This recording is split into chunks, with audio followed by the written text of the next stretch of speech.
حسین یا حسین أعداء الحسين أما بعد فقد قال الحق سبحانه تعالى في كتابه المجيد وفرقان الحميد وهو أصدق الصادقين وقوله الحق بسم الله الرحمن الرحيم ذكر فإن الذكر تنفع المؤمنين بلندتر صلوات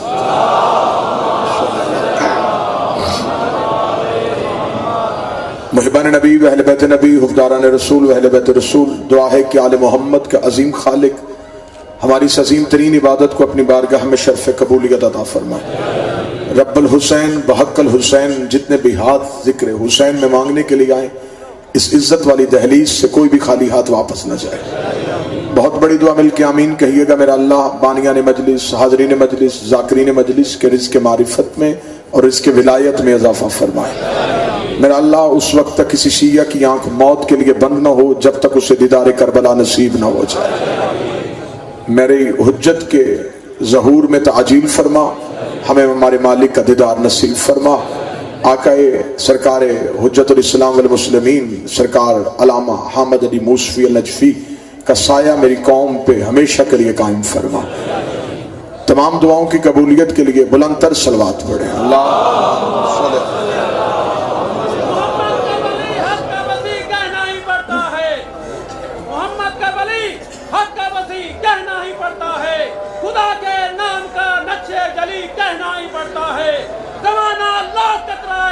ابو طالب کے بیٹے سے مگر وقت مصیبت جانی کہنا ہی پڑتا ہے۔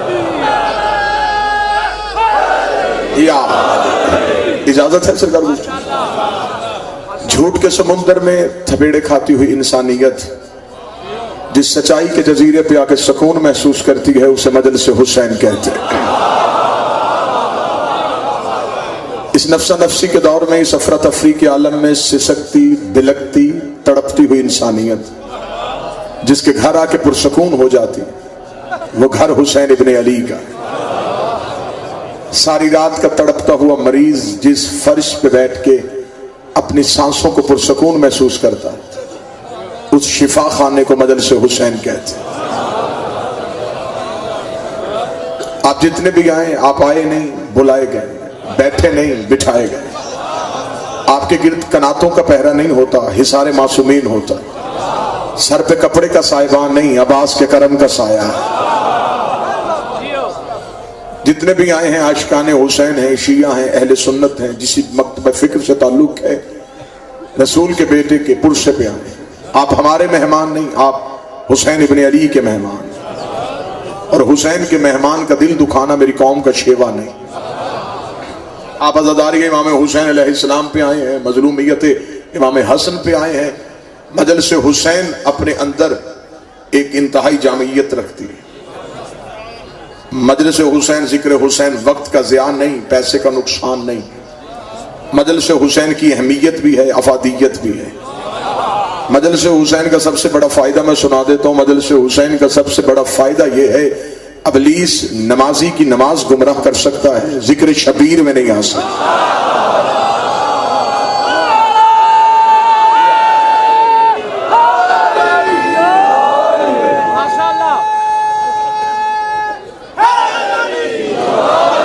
یہ تصورات کو منتشر نہیں کر سکتا، خیالات کو ہٹا نہیں سکتا۔ یہاں جتنے بھی بیٹھے ہیں شعور کے مالک حسین ابن علی۔ مجلس حسین میں بیٹھ کے انسان دنیا کی پریشانی میں پریشان نہیں ہو سکتا۔ مجلس حسین میں بیٹھ کے وہ جنت کا لالچ نہیں کر سکتا۔ آپ کے پاس دنیا کے منصب تھے، عہدے تھے تو اس دیوار سے باہر تھے۔ جب اس ذکر میں آ کے بیٹھ گئے اب کوئی دنیا کا منصب نہیں، اب دنیا کا کوئی عہدہ نہیں۔ اب زمیندار تھے، پروفیسر تھے، ڈاکٹر تھے، انجینئر تھے تو ذکر سے باہر تھے۔ جب اس دربار میں آ گئے تو پھر اس دربار میں سارے ایک ہیں۔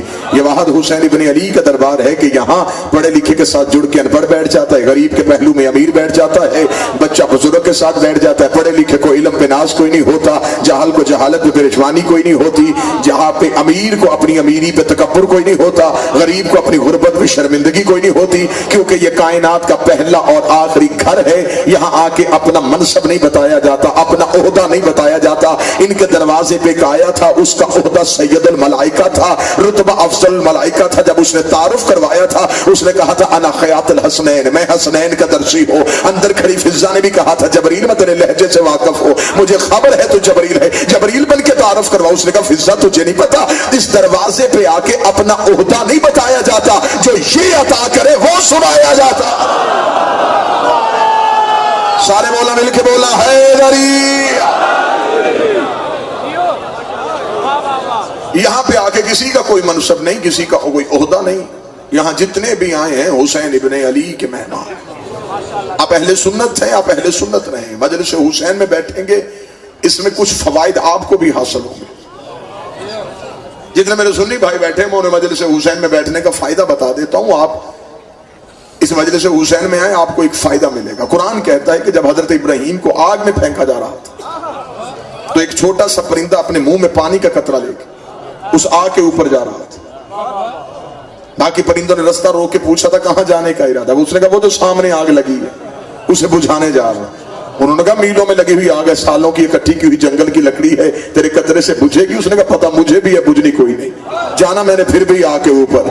انہوں نے کہا جل جائے گا، اس نے کہا جلتا ہوں جل جاؤں، مرتا ہوں مر جاؤں، جانا میں نے پھر بھی آگ کے اوپر۔ انہوں نے کہا قطرے سے بجھنی نہیں، آگ میں جا کے کرے گا کیا؟ پرندے نے جواب دے کے ہمارا عقیدہ مضبوط کر دیا۔ اس نے کہا کم از کم اس قطرے کو آگ میں پھینک کے اللہ کو گواہ بنا لوں گا کہ میرا تعلق ابراہیم سے تھا، نمرودیوں سے نہیں تھا، میرا تعلق ابراہیم سے تھا، نمرودیوں سے نہیں تھا۔ آپ تھوڑی دیر کے لیے مجلس حسین میں آئیں گے، آپ کے کاندھے میں بیٹھا فرشتہ یہ لکھنے میں مجبور ہو جائے گا اس کا تعلق حسین سے تھا، یزیدیوں سے نہیں تھا۔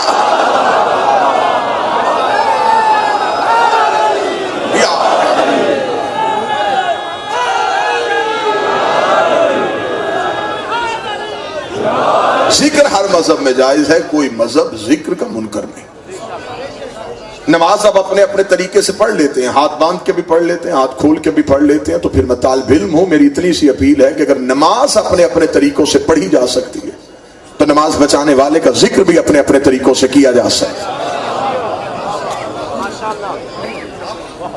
یہ ذکر ہے امام حسن مجتبی علیہ السلام، خاندان رسول کا، اور یہ کائنات کا پہلا اور آخری لیڈر ہے حسین ابن علی، جس نے اپنی قوم کو صرف جینا نہیں سکھایا، مرنا بھی سکھایا۔ جوان بیٹھو میرے ساتھ بولنا، اس نے اپنی قوم کو جینا نہیں مرنا بھی سکھایا۔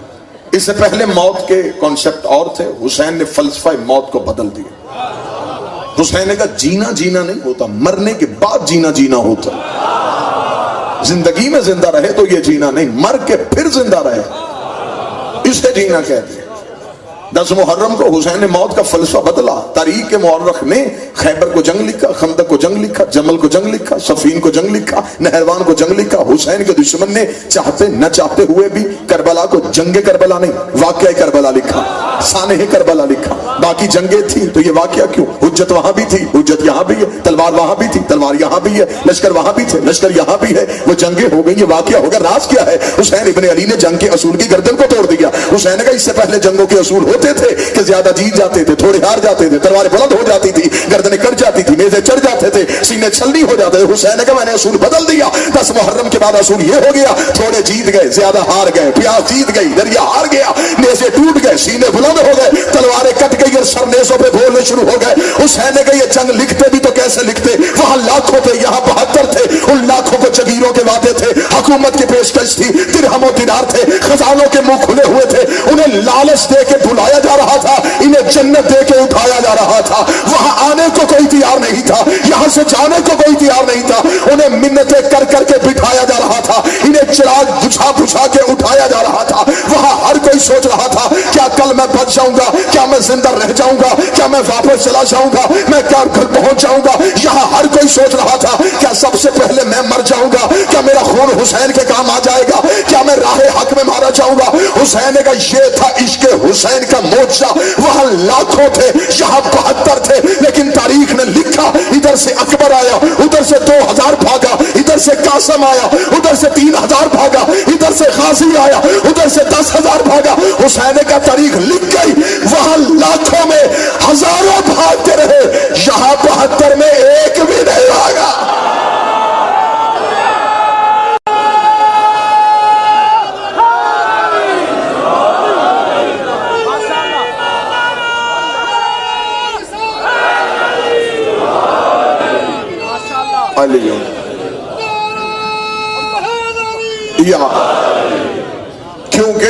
کربلا کی واحد جنگ تھی جو بجھے چراغ پہ کی گئی تھی. اگلا جملہ کہتا ہوں، شہر ہے، ادب کی دنیا ہے، دھرتی ہے، علماء کرام تشریف فرمائے ہیں ان سے دعا لینے کے لیے. یہ پہلی جنگ تھی جو بجھے چراغ پہ. حسین نے بجھے چراغ پہ پروانے اکٹھے کیے.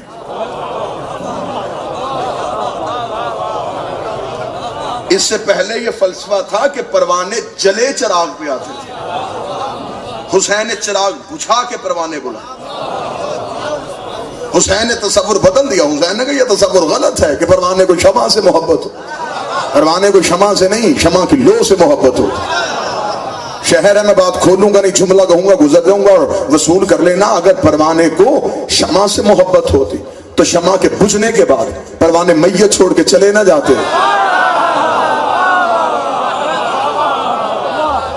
شمع بجھی، پروانے چلے. اس کا مطلب ہے کہ پروانے شمع کے لیے نہیں، اس لوہ کے لیے. حسین نے چراغ بجھایا، چراغ دوبارہ روشن ہوا تو 72 سورج طلوع ہو گئے. وہ عشق حسین کا سورج دے کے چراغ پھر بجھ گیا، اور وہ سورج آج بھی روشن ہے. حسین نے پوری کربلا لپیٹ کے مجلس حسین کو دے دی. کربلا کی جنگ تحفظ ولایت علی کی جنگ تھی. صرف نماز نہیں بچی. مجھے جملہ یاد ہے خطیب آل محمد قبلہ اظہر حسن زیدی صاحب کا، اور انہوں نے کہا نماز ہی نہیں بچی، نماز بھی بچی. فقط نماز نہیں، حسین مقصد تحفظ ولایت علی کے لیے آئے تھے. آج ہم محبت حسین میں آئے ہیں. تحفظ ولایت علی کی اس جد و جہد کا نام عدل حسین. عزاداری حسین کو کوئی خطرہ نہیں، چاہے فتویٰ باہر سے آئے چاہے اندر سے آئے. ہم نے عزاداری حسین کسی سے پوچھ کے نہیں کرنی. عزاداری حسین ابن علی کسی فتوے کی محتاج نہیں. محبت حسین ہے، یہ عشق حسین ہے. آج زمانہ ہم سے کہتا جی آپ عزاداری کرتے، آپ زنجیر سے نہیں کرتے، آپ قرآن سے ثابت کریں گے. بہت پرانا سوال ہو گیا کہ زنجیر قرآن سے ثابت کریں، ماتم قرآن سے ثابت کریں، عزاداری قرآن سے ثابت کریں. سوال مشکل کرو، ہم پھر جواب دیتے ہیں. چلے میں سوال خود مشکل کر لیتا ہوں پھر جواب دے دیتا ہوں. سوال یہ ہوتا ہے عزاداری قرآن سے ثابت کریں. علماء کی موجودگی میں دعا لینے کے لیے آپ سوال ہمیں یہ کریں، ہم جواب دیتے ہیں. ہم قرآن عزاداری سے ثابت کرتے ہیں. جو بندے خاموش ہو گئے، مجھے چہروں سے پتہ چل رہا ہے سوال اس لیے آ گیا کہ قرآن کو ثابت کرنے کی کیا ضرورت ہے. سرکار قرآن آپ کے لیے معتبر ہے، غیر مسلم کے لیے نہیں. وہ قرآن پہ یقین نہیں رکھتا. آج کوئی عیسائی کسی مفتی کے دروازے پہ جائے، وہ کہے میں ہاتھوں پہ قرآن لے کے آیا ہوں، مجھے ثابت کر یہ اللہ کی کتاب ہے، میں مسلمان ہو جاؤں گا. وہ کہے گا کیسے ثابت کروں؟ وہ کہے گا جو اس میں لکھا ہے وہ آج کر کے دکھا. اگر ہو سکتا ہے تو پھر یہ قرآن موج جائے. وہ کہے گا میں کروں گا. وہ قرآن کھولے گا، کھول کے کہے گا اس قرآن میں لکھا تمہارا ایک نبی تھا، نام اس کا یوسف تھا، مصر کے کمرے میں آیا تھا، سامنے مصر کی عورتیں بیٹھی تھی، ان کے ہاتھوں میں چھریاں تھی، پھل تھے، انہوں نے یوسف کا چہرہ دیکھا، اتنی محب ہو گئی یوسف کے چہرے میں، انہوں نے بجائے پھل کاٹنے کے انگلیاں کاٹ لی. اس نے کہا عقل ہی تسلیم نہیں کرتی کہ انگلیاں کٹ جائے پتہ بھی نہ چلے، ہاتھ کٹ جائے پتہ بھی نہ چلے، لہو بھی نکلے تکلیف بھی نہ ہو، درد بھی ہوتی رہی ہو اور جسم کو گھبراہٹ بھی محسوس. اس نے کہا ایسا تو آج کر کے دکھا، میں مسلمان ہو جاؤں گا. مولوی دروازہ بند کر سکتا ہے، حسین کا ماتم بند نہیں کرے گا. ہم اس کا ہاتھ پکڑ کے ہلکا ماتم میں لے کے آگے ہم پوچھیں گے اب سوال کر، وہ کہے گا کیسے ہوا تھا؟ ہم زنجیر کا ماتم دکھا گے، ایسے ہوا تھا.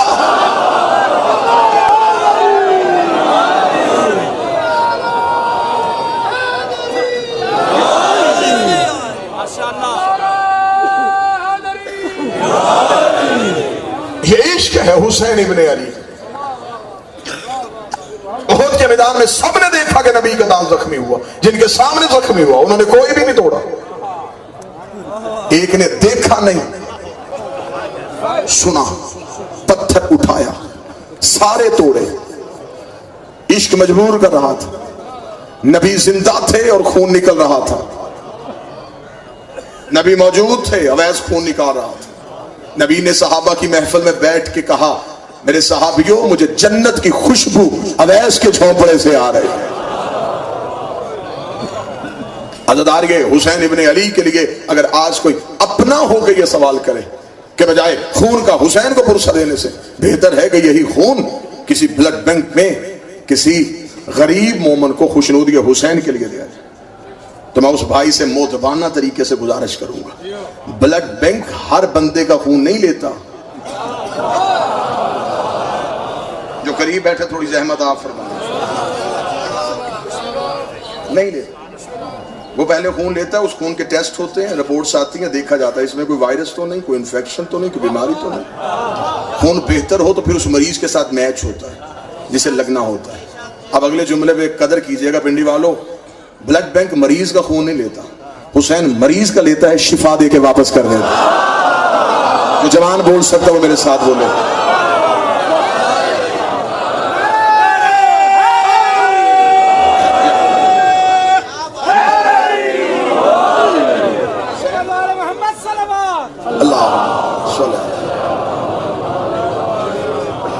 حسین مریض کا لیتا ہے, شفا دیتا ہے, واپس کر دیتا ہے.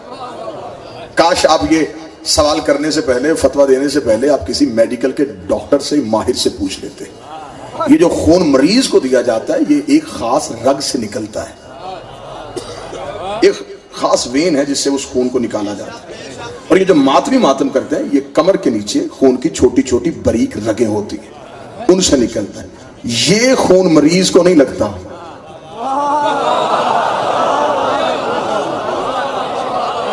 اب تھوڑی ریسرچ میں چلے جاتے تو شاید آپ کو بات کرنے کی ضرورت ہی محسوس نہ ہوتی.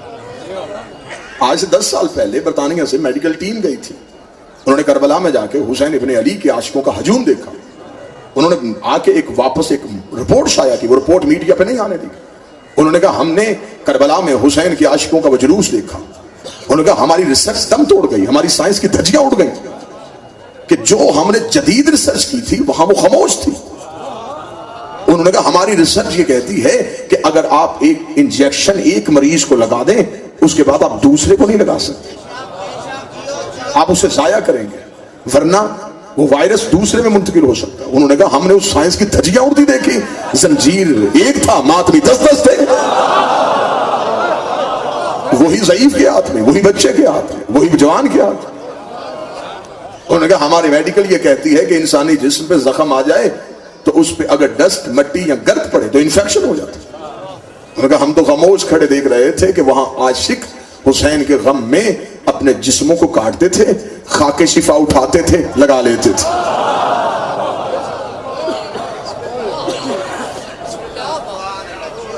عزادار یہ حسین ابن علی کشش ہے ولایت علی کی طرف بلانے کے لیے.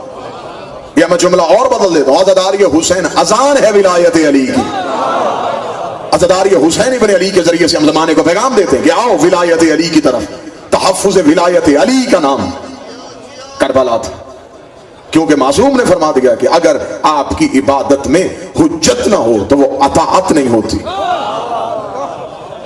جیسا کہ آپ نے ہزاروں دفعہ ممبر سے ذاکرین, واعظین, خطبہ علماء سے سنا کہ ایک شخص نماز پڑھا تھا, نبی نے اسے حالت نماز میں بلایا. بھائی اس نے نماز کو تیز کیا, نبی نے پھر بلایا, اس نے اور تیز کیا, تیسری آواز پہ آیا, لبیک یا رسول اللہ. فرمایا پہلی آواز پہ کیوں نہیں آیا؟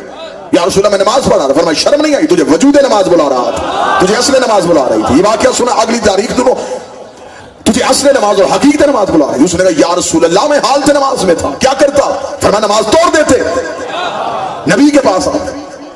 جب حجت بلائے تو جس بھی حالت میں ہو حجت کے پاس آتے. اس نے کہا یا رسول اللہ, اس نے دلیل بڑی وزنی دی. نبی نے اس دلیل کو موت بھی بڑی وزنی دی.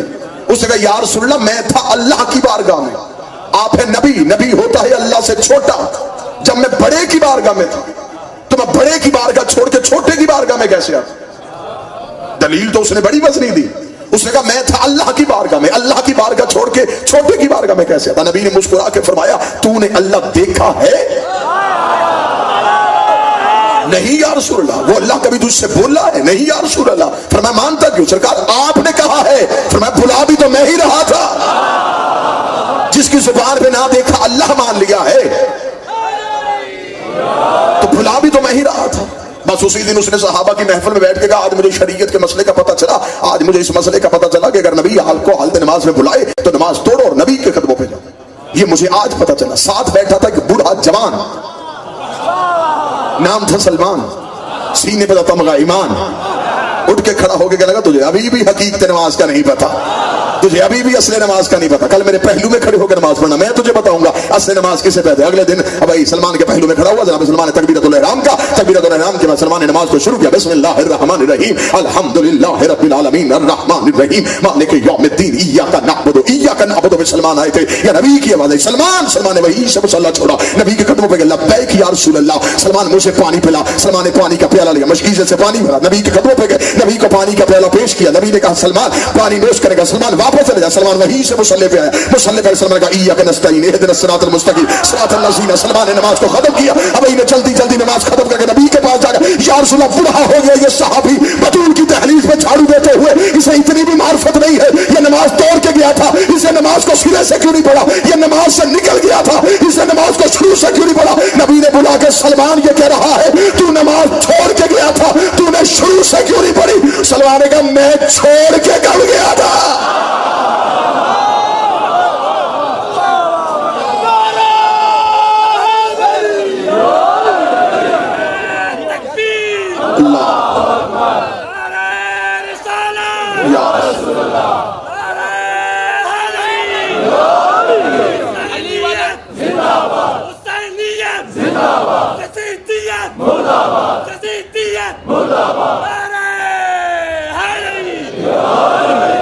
علی والے ملنگوں کی عبادت اور ہوتی ہے, علی والے ملنگوں کی عبادت اور ہوتی ہے, یہ سجدے اور ہوتے ہیں, اقامت اور ہوتے ہیں.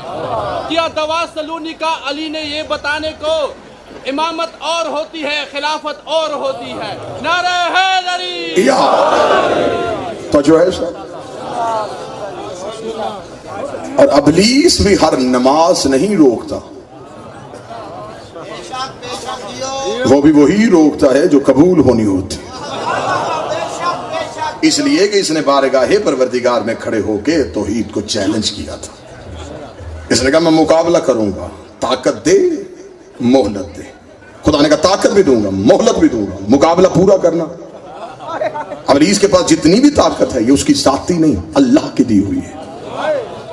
پھر میری سمجھ میں نہیں آتا پڑھے لکھے احباب میں یہ جملہ کیسے کہوں, اللہ اپنے دشمن کو طاقت دے سکتا ہے, اپنی حجت کو طاقت نہیں دے سکتا. اگر وہ اپنے سب سے بڑے دشمن کو طاقت دے سکتا ہے تو اب ابلیس کی طاقت دیکھ لو کہ اس کی طاقت کتنی ہے. وہ ہر جگہ چلا جاتا ہے. جو قریب بیٹھے تھے احمد فرمائے نا سرکار, ہر جگہ پہنچتا, نظر بھی نہیں آتا اور پہنچ بھی جاتا ہے. گمراہ بھی کرتا ہے, وہی اکیلا پہنچتا بھی ہر جگہ ہے. دشمن پہنچ سکتا ہے,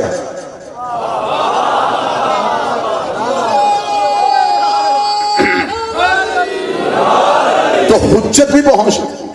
کہتے ہیں وہ غائب ہے اور نظر نہیں آتا. حد ہو گئی, کوئی غائب رہ کے گمراہ کر سکتا ہے تو کوئی غائب رہ کے ہدایت بھی کر رہا ہے, کیونکہ یہ عدل الہیہ کے خلاف ہے کہ وہ گمراہ کرنے والا رکھے اور ہدایت کرنے والا نہ رکھے. تفصیلات کا وقت نہیں. اس نے طاقت بھی مانگی اور مہلت بھی مانگی. طاقت اس کی کتنی تھی, میرا بعض اوقات جی چاہتا ہے کہ کوئی جو بندہ 14 کے اختیارات کو نہیں مانتا, اسے سامنے بٹھا کے بندہ قرآن سے ابلیس کے اختیار سنائے اور پھر پوچھے کہ جب اللہ کے دشمن کے پاس اتنے اختیار تھے پھر اللہ کی حجت کے پاس کتنے اختیار ہوں گے. قرآن کہتا ہے کہ حضرت ابراہیم نے خواب دیکھا اور بیٹے کو کہا, اسماعیل سے ذکر کیا, بیٹا میں نے خواب دیکھا ہے, میں تجھے ذبح کروں گا. فرمایا بابا مجھے صبر کرنے والوں میں پائے گا. حضرت ابراہیم نے بیوی کو نہیں بتایا اور جناب اسماعیل کا ہاتھ لے کے چل پڑے. جناب حاجرہ نے پوچھا تو سرکار حضرت ابراہیم نے کہا کہ میں دوست کے گھر دعوت پہ جا رہا ہوں. تھوڑی دیر بعد دروازے پہ دستک ہو گئی اور ابلیس روح بدل کے آ گیا. اس نے آگے کہا بی بی دوست کے گھر دعوت پہ نہیں, تیرے بیٹے کو ذبح کرنے گیا ہے. رکھ سر پہ مولویوں کے قرآن اس سے پوچھ جو خواب نبی نے بیوی کو نہیں بتایا ابلیس کو کیسے پتا چل گیا, جو خواب اسماعیل نے ماں کو نہیں بتایا ابلیس کو کیسے پتا چلا. کہنے ابلیس نبی کی نیت جانتا تھا, ابلیس نبی کی نیت جانتا. حد ہو گئی, ابلیس نبیوں کی نیتیں جانتا ہے, علی نوکروں کی نیتیں کیوں نہیں جانتا. اس نے کہا طاقت دے دے مہلت دے دے, طاقت دے دے مہلت دے دے. فرمایا طاقت دوں گا مہلت دے گا. کرے گا کیا, بس آخری جملے گفتگو ختم. طاقت مہلت کرے گا کیا. اس نے کہا میں کروں گا کیا, صرف ایک ہی کام کروں گا, میں صراط مستقیم میں بیٹھ جاؤں, میں لوگوں کو صراط مستقیم سے ہٹاؤں گا. لوگ آئیں گے میں ہٹاؤں گا. ابلیس کی طاقت یہاں تک ہے کہ وہ صراط مستقیم پہ بیٹھتا ہے اور لوگوں کو ہٹاتا ہے, لوگوں کو صراط مستقیم سے پیچھے کرتا ہے. اب آئیے پہلے یہ تو طے کریں یہ صراط مستقیم ہے کیا، جس سے وہ ہٹاتا ہے یہ چیز کیا ہے؟ ملا علی مدکی قاری اہل سنت کا نزل مال کے صفحہ نمبر 258 پہ لکھتے ہیں مدینے کی مسجد ہی کائنات کا سچا نبی خطبہ دے رہا تھا، ایک صحابی اٹھ کے کھڑا ہو گیا، اس نے کہا یا رسول اللہ ما ھذا صراط مستقیم، یہ صراط مستقیم کیا ہے؟ نبی نے خطبہ جاری رکھا، وہ بندہ بیٹھ کے پھر اٹھ کے کھڑا ہو گیا، اس نے کہا یا رسول اللہ میں نے پوچھا یہ صراط مستقیم کیا ہے؟ نبی نے پھر خطبہ جاری رکھا، وہ بندہ تیسری دفعہ اٹھا، ملا علی مدکی کہتا مسجد کے دروازے پہ ابو طالب کا بیٹا علی آ گیا، علی کا آنا تھا، رسول نے اپنے دائیں ہاتھ کی انگلی کو علی کی جانب بڑھایا، کہا ھذا علی صراط مستقیم، ھذا علی صراط مستقیم، ھذا علی صراط مستقیم، یہ میرا علی صراط مستقیم ہے۔ ابلیس نے کہا تھا میں صراط مستقیم پہ بیٹھوں گا، ہمیں ابلیس کی ذہانت کا پتہ چل گیا، یہ لا الہ سے نہیں روکتا، یہ علی ولی اللہ سے روکتا۔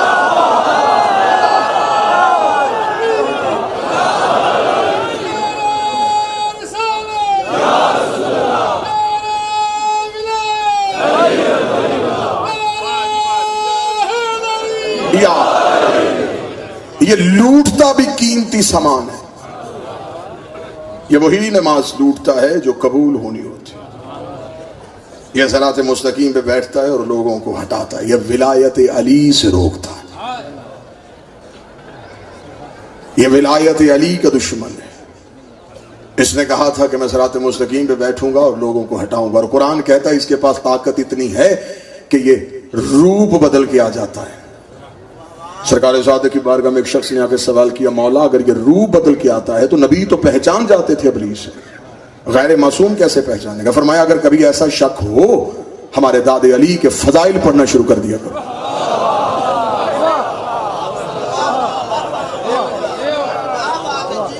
سامنے والا چہرہ کھل جائے سمجھو انسان ہے، جل جائے سمجھو انسان نہیں، ابلیس روح بدل کے آیا۔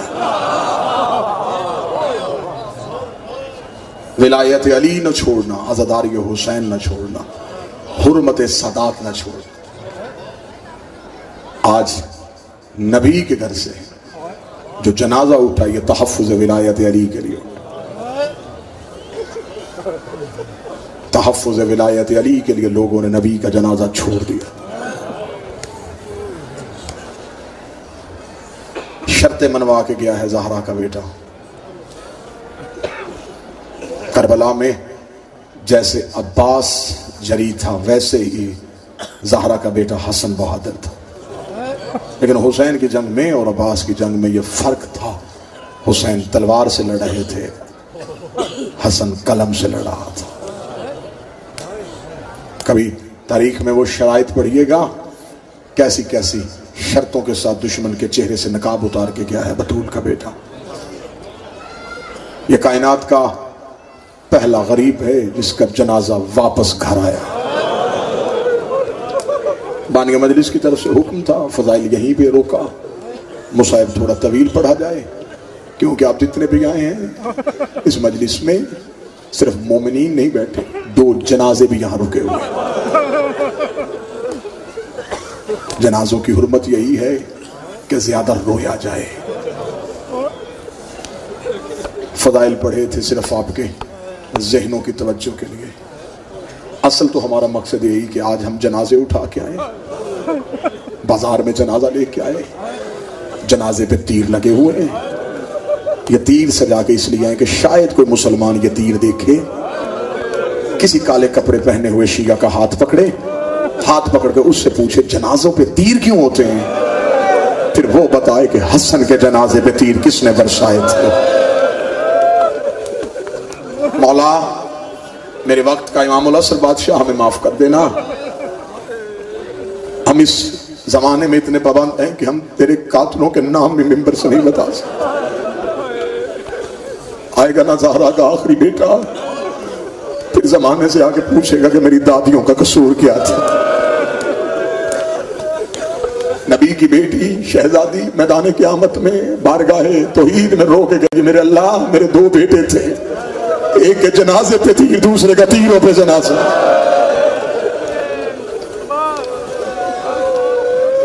ایک کے جنازے پہ تیر آئے، دوسرے کا تیروں پہ جنازہ۔ آج ہے کائنات کے شریف ترین امام کا جنازہ، کسی کو نہ کچھ کہنے والا نہ کسی سے کچھ سننے والا۔ جنازے ایک نہیں 2، ایک زہرا کے بابے کا جنازہ، ایک زہرا کے بیٹے کا جنازہ آج 2 پرسے لینے آئی ہے بقیہ سے میری سیدہ، بابے کا بیٹے کا 3 دن پڑا رہا ہے نبی کا جنازہ نبی کے گھر پہ۔ سلمان سے کہتی تھی دینا ان صحابہ کے دروازے پہ دستک، ان سے کہا جس کا کلمہ پڑھتے ہو اس کا جنازہ گھر پہ ہے۔ جب تیسرے دن چند صحابہ کو لے کے نبی کو دفن کر کے آئے نا علی، علماء کی موجودگی میں صدر پڑھنے لگا ہوں، زہرا نے آ کے علی کے ہاتھ پکڑ کے کہا یا علی بتا تو صحیح میرے بابے کے جنازے میں کتنے مسلمان تھے؟ چیخے مار کے رویا فاتح خیبر۔ جب علی چیخے مار کے رویا ہے بطول نے اپنے ہاتھوں سے علی کے آنسو صاف کیے، رو کے کہا لگی نہ رو یا علی، پھر کیا ہوا یہ صحابی نہیں آئے، پھر کیا ہوا یہ مسلمان نہیں آئے میرے بابے کے جنازے پہ؟ یا علی ہم کوئی محتاج ہے ان کے؟ علی کو جب تسلی دینی شروع کی، علی نے رو کے کہا فاطمہ میں اس لیے رو رہا ہوں لوگوں نے تیرے بابے کا جنازہ علی کی دشمنی میں چھوڑ دیا، لوگوں نے تیرے بابے کا جنازہ صرف علی کی دشمنی میں چھوڑا ہے۔ اتنا جملہ کہنا تھا، بی بی رو کے کہنے کی یا علی ہمیں ان کی دشمنی کی پرواہ نہیں، اتنا کہنا تھا علی رو کے کہنے فاطمہ میں اس لیے رو رہا ہوں لوگوں نے صرف نبی کا جنازہ نہیں چھوڑا، انہوں نے علی کے بدلے علی کی بیٹیوں سے لے رہے، انہوں نے علی کی تلوار کے بدلے علی کی بیٹیوں سے لے رہے۔ پہلا امام بارگاہ بنایا نبی کی بیٹی نے گھر پہ، جل گیا نبی کی بیٹی کا بارگاہ۔ جملہ پڑھنے لگا ہوں مجھے معاف کر دینا، علی ولی اللہ کے لیے جو پہلی خاتون قتل ہوئی وہ حسین کی ماں تھی۔ تحفظ ولایت علی کے لیے پیغمبر کا دروازہ جل گیا، مل گئی زہر۔ کائنات کا شریف امام، کسی کو نہ کچھ کہنے والا نہ کچھ سننے والا، آدھی رات کو زہر ملی ہوئی ہے، امامہ اترا ہوا ہے، آبادوش سے لٹک رہی ہے، بی بی فروا کے دروازے پہ۔ توجہ میری طرف کیجیے، میں نے فضائل اس لیے چھوڑا، تھوڑا طویل مصائب سنیے گا اس بادشاہ کی شہادت، کیونکہ یہ جنازہ تنہا نہیں آیا، اس جنازے کو اس نے کاندھا دیا ہوا ہے جس کے بازو کوئی نہیں ہے۔ اس جنازے پہ جس کو تم نے پورے 2 مہینے پرسہ دیا ہے نا، وہ بھائی کا پرسہ لینے آیا ہے۔ یہ حسین کے بھی مولا کا جنازہ ہے، لہذا کوشش کرنا جنازے چیخوں میں اچھے لگتے ہیں۔ میں کوشش کروں گا اسباب پیدا کروں کہ ہر آنکھ وضو کرے۔ آدھی رات بی بی فروا کے دروازے پہ امام حسن آئے، دروازے پہ دستک دی، بی بی نے دروازہ کھولا، مولا حسن کی حالت امامہ اترا ہوا، آبادوش سے لٹکی ہوئی، جگر پہ ہاتھ۔ بی بی فروا کی آواز آئی مولا خیریت؟ فرمایا فروا باتیں نہ کر، جلدی کر، میرا قاسم جگہ۔ جو جوان بیٹھے ہو ماتمی زنجیر زن بیٹھے ہو، جس کی مہندیاں اٹھاتے ہو، اس کی عمر اتنی تھی جتنی کربلا میں حسین کی سکینہ کی عمر تھی۔ 3.5 سال کا شہزادہ ماں نے بستر سے اٹھایا، بابے کے سینے پہ لٹایا، بابے کے سینے پہ جناب قاسم کا آنا تھا، کبھی بابے کی دائیں سے داڑھی چومی، بھائی نے چوم کے کہا بابا تیرا سینہ اتنا گرم کیوں ہے؟ یوں بلا تشریف ہاتھوں سے اٹھایا، اٹھا کے کہا قاسم زیادہ تفصیلات کا وقت نہیں، میرا لال مجھے جلدی ہے، ایسے کر میری بہن کے دروازے پہ جا، میری زینب کو اطلاع دے گیا۔ اب میں ایک دعا کہنے لگا ہوں، آمین ضرور کہنا، میرا اللہ کوئی بہن سو رہی ہو اسے بھائی کی موت کی اطلاع نہ ملے، سوئی ہوئی بہنوں کو بھائی کی موت کی اطلاع برداشت نہیں ہوتی، انہیں بچیوں کو اپنی ہاتھ کی رکھی چیزیں بھول جاتی ہیں، انہیں بچوں کی ہوش نہیں ہوتی۔ علاقے کے بزرگ آ کے کہتے ہیں ہم تیرے بچوں کو سنبھالتے ہیں، ہم سواری لے کے آئے، وہ کہتی جلدی کرو میرے پیکے گھر کا چراغ بجھ گیا۔ جب کہا قاسم میری زینب کو میری موت کی اطلاع دے، اتنا جملہ کہنا تھا، میرا بادشاہ تمہارا پرسہ قبول کرے، ہر آنسو قبول ہو۔ جناب قاسم جانے لگے، فرمایا بابا کہنا کیا ہے؟ اب جو رو رہے ہو مجھے بتانا، 3.5 سال کے بچے کو پتا ہوتا ہے کہ موت کی اطلاع کیسے دینی؟ امام نے قریب بلا کے جناب قاسم کا امامہ آستین نے الٹی، گریبان چاک کیا، خاک اٹھا کے سر پہ ڈالی، فرمایا اب تو بولنا نہ، چپ کر کے کھڑے ہو جا، تیرا چہرہ دیکھ کے پہچان جائے گی تو یتیم ہوگی۔ اور چھوٹی اولاد والوں، 3.5 سال کا شہزادہ چھوٹے چھوٹے ہاتھ جوڑے، بابا اجازت۔ فرمایا قاسم ایک بات کا خیال رکھنا، اگر میری زینب آرام کر رہی ہو نا، میری بہن کو جگانا نہ، تہجد کے لیے اٹھے گی فاطمہ کی نمازی بیٹی، اطلاع دے دینا۔ 3.5 سال کا شہزادہ مدینے کی گلیوں میں کبھی آستینے دیکھتا، کبھی پھٹا ہوا گریبان دیکھتا، زہرا کے دروازے پہ آیا، سیدہ زینب کے دروازے پہ، جناب قاسم کا آنا تھا۔ مولا قاسم میں دروازہ بند محسوس ہوا، قاسم دہلیز پہ بیٹھ گیا، دروازے کے ساتھ منہ لگا کے آہستہ آہستہ رو کے کہنے لگا، اماں دروازہ کھول، میرا بابا چند لمحوں کا مہمان ہے، اماں دروازہ کھول، تیرے بھائی کو زہر مل گئی ہے۔ ادھر قاسم کی باتیں شروع ہوئی، یا شہزادی زینب تڑپ کے اٹھی، رو کے کہتی فضا جلدی چراغ لے کے آ۔ بی بی فضا کی آواز آئی، بی بی کیا دیکھا؟ فرمایا میں نے خواب میں دیکھا میری ماں کا پہلو سے ہاتھ اٹھائے، رو کے کہتی زینب میرے دروازے کو پھر آگ لگ گئی۔ روتے بھی اور ماتم بھی کرتے، ہائے حسن تیری غریبی، ہائے کائنات کا غریب تیرے جنازے کی غربت۔ اما فضا میری ماں کا پہلو سے ہاتھ اٹھائے، اما دعا کر میرے پے کے گھر میں خیر ہو۔ جناب فضا نے ماتمیوں مجھے جملہ معاف کر دینا، بی بی فضا نے حویلی کا دروازہ کھولا، دروازے کا کھلنا تھا، جناب قاسم کا ماتھا دہلیز زہرا پہ آیا، اتنا آنا تو فضا نے چلا قریب کیا، قریب کر کے کہنے لگے ابھی کوئی زینب اٹھی ہے، تھوڑی دیر کے بعد دروازے پہ آنا تو جو کہے گا میری شہزادی تجھے دے گی۔ قاسم تڑپ کے اٹھے، رو کے دے اماں مجھے پہچان میں کون ہو؟ جب چراغ قریب کیا فضا پیچھے ہٹی، رو کے کہنے لگی ماں قربان ہو جائے میرا امیر قاسم۔ آواز آئی تیرا امیر قاسم نہیں، تیرا یتیم قاسم، اور میرے بابے کو زہر مل گئے۔ اللہ ان آوازوں پہ رحم کرے، حسین کی ماں تیرا پرسہ قبول کرے۔ صرف اس لیے حرمت جنازے میں نے رک رک کے فضائل پڑھا، میرا اندر اجازت نہیں دے رہا تھا، زیادہ صرف آنسو ہو اس بادشاہ کا پرسہ ہو۔ بی بی زینب کی آواز آئی، کلثوم برقع پہن، آ حسن کی حویلی چلے، ابھی تو مجھے ماں کا پہلو نہیں بھولا تھا، ابھی تو مجھے بابے کے سر کے زخم نہیں بھولے تھے، اور میرا پیکا گھر پھر اجڑ گیا۔ بہنیں روتی ہوئی حسن کے دروازے پہ آئیں، او ماتمیوں اللہ تیری بہنوں کے نصیب نیک کرے۔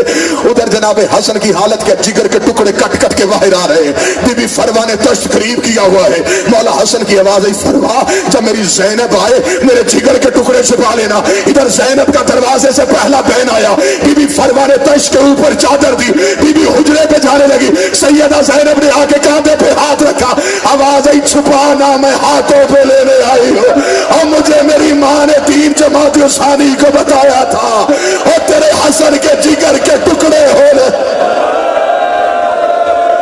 آج رکھو،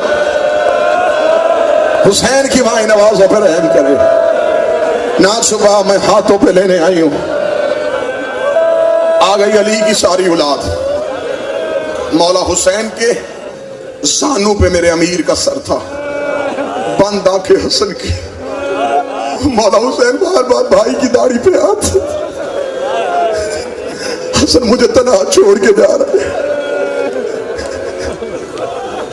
دستار امامت حوالے ہوا، مولا حسن کی بند آنکھوں سے آواز آئی، حسین جی بادشاہ میرا قاسم کہاں ہے؟ قاسم کا ہاتھ پکڑے، حسین کے ہاتھ پہ دیا، فرمایا اسے یتیم نہ سمجھنا، جب دین پہ مصیبت آئے اسے حسن سمجھنا۔ حسین میں وعدہ کرتا ہوں یہ قربانی بڑی بے مثال دے کے جائے گا، اسے اکبر سمجھ کے پالنا۔ کہاں ہے میری زینب؟ بھیا تیرا دائیں ہاتھ پکڑ کے بیٹھی ہوں، میری کلثوم کہاں ہے؟ بھیا تیرا بائیں ہاتھ پکڑ کے بیٹھی ہوں۔ یکدم کا حسن تڑپ کے اٹھے، رو کے کہتے ہر کوئی آ گیا، کسی نے میرے عباس کو اطلاع نہیں دی۔ اتنا کہنا تھا فضل رو کے کہتی دروازے پہ کھڑا ہے، حسرت کے ہاتھ مل رہا ہے، بار بار دیواروں پہ سر مار رہا ہے، رو کے کہتا غازی بھی زندہ رہا، زہرا کے بیٹے غریب ہو گئے۔